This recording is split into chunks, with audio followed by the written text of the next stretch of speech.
WWE की वो बातें जिन पर किसी का ध्यान नहीं गया।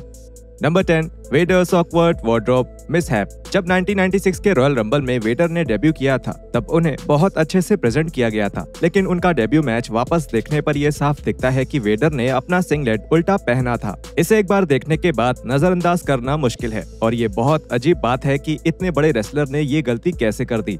वेडर के कपड़ों की इस गलती के बारे में अजीब बात यह है कि ये वेडर के करियर के लिए एक खराब संकेत जैसा कुछ था, क्योंकि वेडर का 1996 वाला रन बहुत असफल रहा था और हालांकि 1996 के समर्स में वेडर WWE टाइटल जीतने वाले थे, लेकिन उन्हें उसकी जगह सिर्फ डांट और गुस्सा ही मिला और इसके साथ ही कार्ड में उनकी पोजीशन भी गिर गई। लेकिन ये सब तो बैकस्टेज में शॉन माइकल्स की हरकतों की वजह से हुआ था।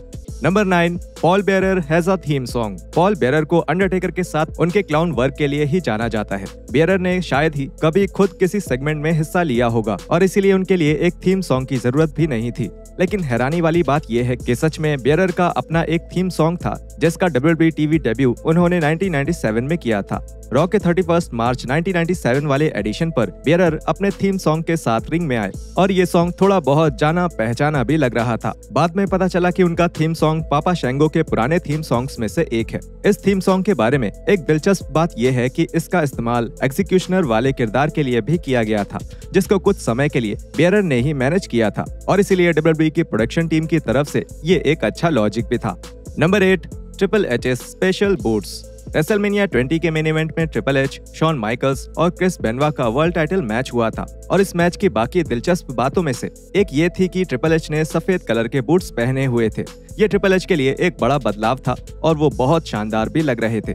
इस बदलाव पर कमेंट्री कर रहे जिम रॉस और जेरी लॉलर का भी ध्यान गया, जिसने इस बदलाव को और भी ज्यादा खास बना दिया। ज्यादातर फैंस ये भूल चुके हैं कि ट्रिपल एच ने अपने सफेद बूट्स सिर्फ इस मैच में ही नहीं पहने थे, बल्कि 2004 के कई बड़े मैचेस में ट्रिपल एच ने ये सफेद बूट्स पहने थे। एग्जाम्पल के लिए 2004 के बैकलैश इवेंट में एचपी के क्रिस बेनवा और उनके रीमैच के दौरान और उसके बाद बैड ब्लड पे पर व्यू में शॉन माइकल्स के साथ अपने हेल इन अ सेल मैच के दौरान भी ट्रिपल एच का इस तरह खास मैचेस के लिए ही ये सफेद बूट्स पहनना सबको पसंद आ रहा था। इससे उनका लुक खास बनता था और 2004 में जिस भी मैच में वो सफेद बूट्स पहनते थे, इससे ये लगता था कि वो मैच बहुत खास है।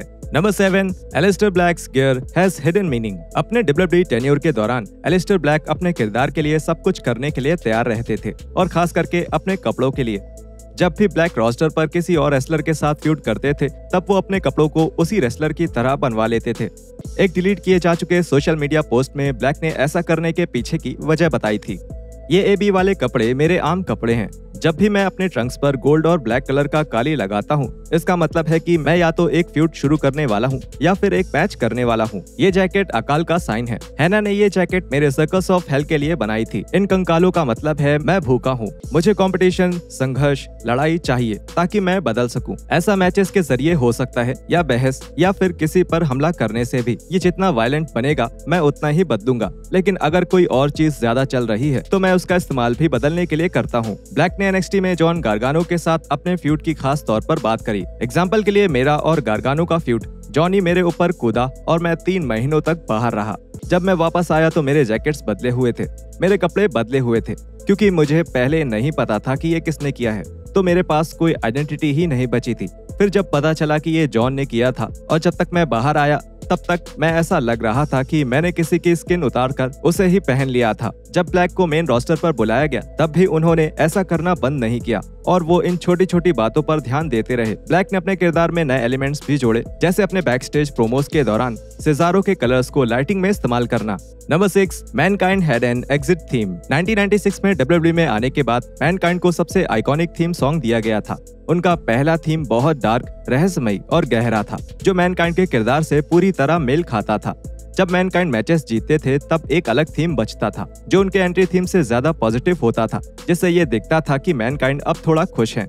आज तक WWE में मैनकाइंड इकलौते ऐसे रेसलर हैं जिनको एंट्री और एग्जिट दोनों के दौरान ही अलग अलग थीम सॉन्ग्स मिले थे और ये एक ऐसा फॉर्मूला है जो WWE एक और बार दोहरा सकती है। नंबर 5, साबू's trademark point to the sky. Sabu का एंट्री के दौरान हमेशा आसमान की तरफ इशारा करने के पीछे हमेशा यही कारण बताया गया है कि वो इस तरह अपने अंकल द शेख को ट्रिब्यूट देते हैं, लेकिन असल में उनका ये इशारा बस एक आम रेसलिंग का इशारा है और इसकी कोई भी वजह नहीं है। साबू ने जब ये इशारा करना शुरू किया उसके कई साल बाद उनके अंकल की डेथ हुई थी। इसके बावजूद भी ऐसा कहा जा सकता है कि जब 2003 में साबू के अंकल की डेथ हुई उसके बाद से उनका ये इशारा सच में उनके लिए एक ट्रिब्यूट का तरीका बन गया था। Number 4, Xavier woods continuity. 2016 में द व्हाइट फैमिली का द न्यू डे के साथ एक फ्यूड शुरू हुआ। ये फ्यूड बहुत अंडररेटेड था और खास करके एक्जेवियर वुड्स और ब्रे व्हाइट का काम बहुत शानदार था। लोग अक्सर फ्यूड के बारे में शायद इसलिए भी भूल जाते हैं क्योंकि ये ब्रांड स्प्लिट के ठीक पहले हुई थी और इसीलिए लोगों का ज्यादा ध्यान उस बड़ी घटना की तरफ चला गया था।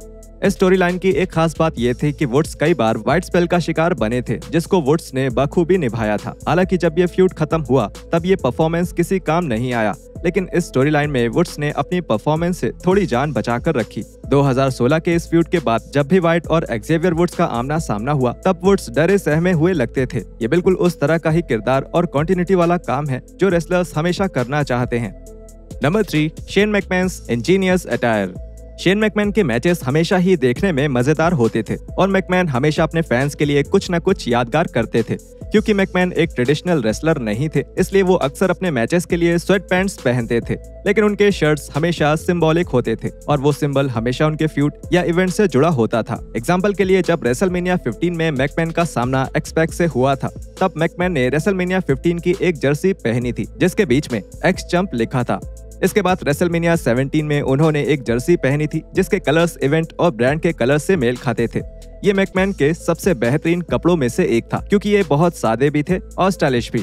लगभग अपने हर पे-पर-व्यू मैच के लिए मैकमैन अपने जर्सी के पीछे एक फ्रेज का भी इस्तेमाल करते थे और अक्सर ये फ्रेज उनके ओपोनेंट का मजाक बनाने वाले होते थे। इनमें से कुछ सबसे अच्छे फ्रेजेस हैं, विंस हमारे साथ कुछ दिक्कत है, जो उन्होंने रेसलमेनिया 17 में अपने फादर विंस मैकमैन के खिलाफ मैच के दौरान पहना था। जायंट किलर जो बैकलैश 2001 में बिग शो के साथ अपने मैच के दौरान पहना था। किंग ऑफ द रिंग 2001 में कर्ट एंगल के साथ अपने मैच के लिए कर्ट्स क्रिप्टोनाइट। समर स्लैम 2003 में एरिक बिशॉफ के खिलाफ अपने मैच के लिए बिशॉफ और 2006 के सैटरडे नाइट के मेन इवेंट में शॉन माइकल्स के खिलाफ अपने 1-on-1 मैच के लिए हार्ट ब्रेकर।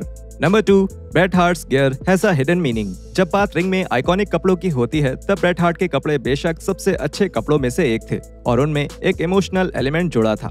उनके कपड़ों पर बने दिल और स्टार्स उनके बच्चों के लिए था और जब भी उनके बच्चे होते थे तब उनके कपड़ों में एक और दिल या स्टार जुड़ जाता था।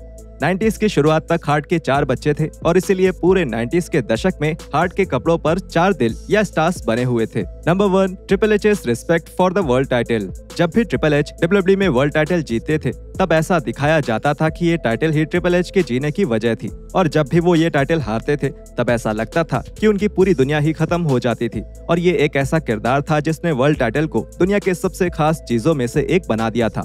ये बेशक एक ऐसा किरदार था जो WWE के टॉप हील्स में से एक था। जब हम ट्रिपल एच के वर्ल्ड टाइटल वाले मैचेस देखते हैं तब एक छोटी डिटेल पर ध्यान देना मुश्किल है जो ट्रिपल एच अपने टाइटल के साथ करते थे और इससे साबित होता है कि उस टाइटल के लिए ट्रिपल एच के मन में कितना सम्मान और प्यार था। जब वो अपना टाइटल जीतने वाले रेसलर को देते थे तब वो उसके स्ट्रैप मोड़कर उसे चूमते थे और अक्सर एक बच्चे की तरह अपने गले से लगाते थे। ये उन रेसलर्स से बिल्कुल अलग था जो इस टाइटल को बस एक प्रॉप की तरह इस्तेमाल करते थे और अक्सर इस टाइटल को रिंग में ऐसे ही फेंक देते थे। मजेदार बात यह है कि जब से ट्रिपल एच WWE में हेड ऑफ क्रिएटिव्स बने हैं उसके बाद से हमने कई दूसरे रेसलर्स को वैसे ही करते देखा है। रोमन रेंस और गंथर जैसे रेसलर्स अपने टाइटल को ऐसे ही सम्मान और प्यार से रखते हैं और ये जरूर कुछ ऐसा है जो ट्रिपल एच ने अंदर ही अंदर बदलने की कोशिश करी है। और यहाँ खत्म होते हैं WWE की हमारी वो बातें जिनके ऊपर किसी का ध्यान नहीं गया। वीडियो कैसी लगी हमें नीचे कमेंट्स करके जरूर बताएं और हम मिलते हैं आपसे अगली वीडियो में ऐसे ही कुछ और रेसलिंग कंटेंट के साथ।